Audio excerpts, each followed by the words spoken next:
సాధన, సుపరిపాలన, ఈ రెండు లక్ష్య సాధనగా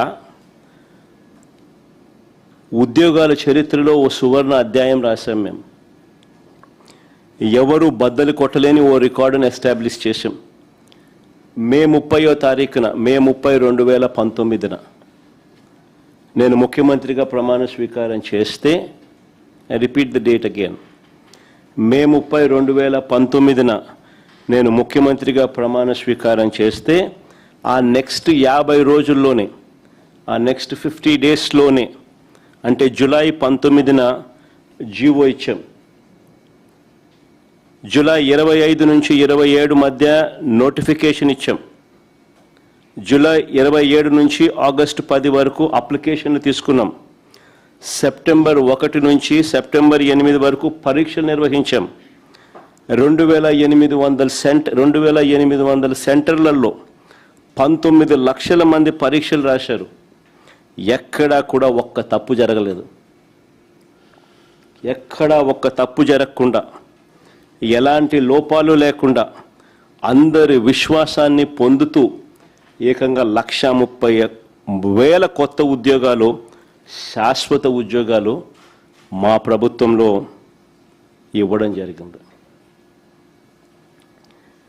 నిజంగా ఇవాళ ఆ ఉద్యోగం పొందిన వాళ్ళంతా కూడా మన కళ్ళ ఎదుటే కనిపిస్తూ ఉన్నారు.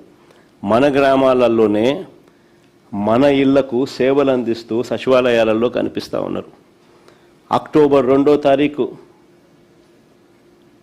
గాంధీ జయంతి నాటికల్లా మొత్తం ప్రక్రియ పూర్తి చేశాం.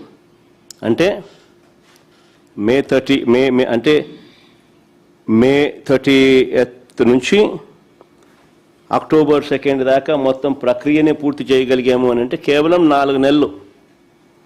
4 నెలల్లోనే అత్యంత పారదర్శకంగా, ఒక్క తప్పు కూడా దొరలకుండా, ఎలాంటి లోపాలు లేకుండా ఓ చరిత్ర సృష్టించడం.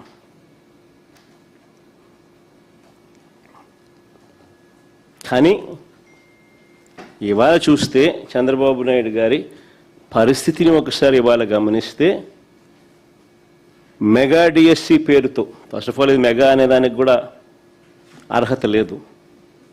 మెగా డిఎస్సి పేరుతో 16,000 ఉద్యోగాల భర్తీ ప్రక్రియను చూస్తే,